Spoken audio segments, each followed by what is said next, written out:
NASA's Artemis I test mission is almost complete after nearly a month of traveling through space, 26 days in deep space. So exciting. We're both sort of space nerds over here, so we love this story. The Orion spacecraft is set to splash down in the Pacific Ocean this weekend. Project officials say the final phase of the mission is going well. The uncrewed test flight is the first major step in NASA's goal of getting humans back on the moon. CBS News space consultant Bill Harwood also joins us as another space nerd and one with a lot of excitement for what's going to happen on Sunday. Let's just tell our viewers. Obviously, re-entry and takeoff are the two most critical times. And as Orion is coming back into the Earth's atmosphere, it's going to be traveling at 25,000 miles an hour. 5,000 degrees are going to be on it. How are they going to be able to pinpoint the location so well that it is expected to splash down right next to the ship that's going to pick it up? Tell us about that incredible marvel. Yeah, you know, the computer power today is so much superior to what they had back during the Apollo program that this reentry is actually going to be what they call a skip reentry. You know, if you imagine skipping a flat stone off the surface of a calm lake, how it'll skip across, the Orion capsule is actually going to skip on the atmosphere. It's going to come in at 25,000 miles per hour, like you say, at an altitude of about 400,000 feet. That's about 75 miles. It's going to dip down 100,000 feet into the atmosphere, and then it's going to climb back out again and then come in again. And all of that's designed to minimize the heat on that heat shield that's protecting the capsule. They're going to collect a lot of data about that. And then, of course, this whole 20-minute process ends with the parachutes unfurling and the thing touching down. The aerodynamics are so well understood today, and the computer power is so good that they can, in fact, as you say, target these reentries and landings very, very precisely. So I fully expect the capsule to be in sight of the recovery crews as it comes down under the parachute. It's really, really astounding that is so cool. you know, what NASA is capable at this point. But let's pull out for a moment, Bill, and take a look at the bigger picture here, if you will. Because, you know, really the goal here is to get men or humans, people, back on the moon. So what does the success of this mission mean for the future of NASA's Artemis program?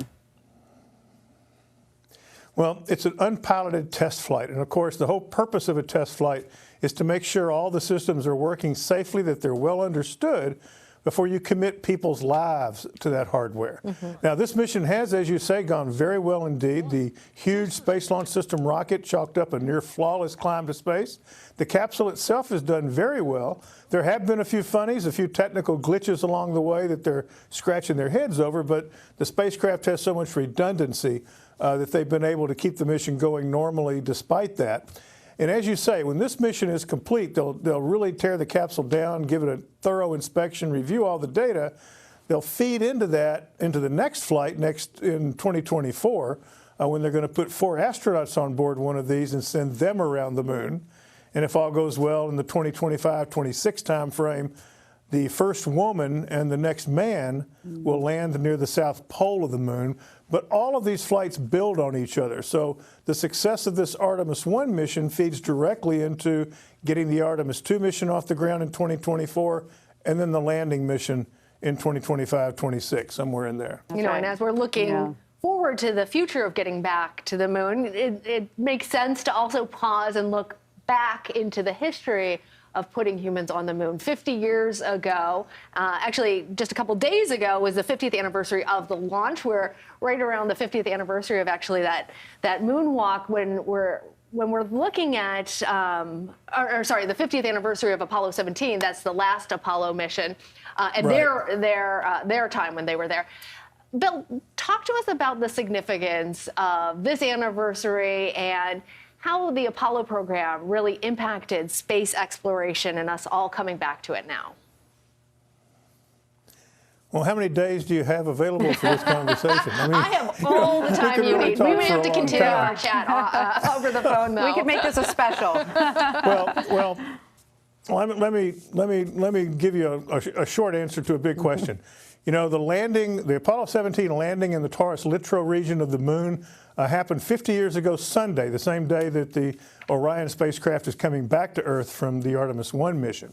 That was a dramatic mission. They landed in a steep valley with all kinds of geology around them. Some of the pictures from that mission are etched in my memory. And I'm an amateur astronomer, you know, and that's one of the landing sites that's really easy to pick out in a small telescope because of the mesas, the peaks in that immediate area where they touched down. You can see the valley where the capsule came. You can't see the capsule, but you can see the valley where they actually landed. I'm always struck by the Apollo missions because they've become part of American cultural history. We identify with it. You know, I mean, every time you hear that expression, well, if we can put a man on the moon, why can't we? You know, on and on and on. It's just part of our perception of ourselves. I think the remarkable thing about it is it's taken this long to get back, which says something about the cost and the complexity of these missions and the political will to do them. You know, it was a huge accomplishment when you think about what they did 50 years ago, and it's an equally huge accomplishment to do it again now.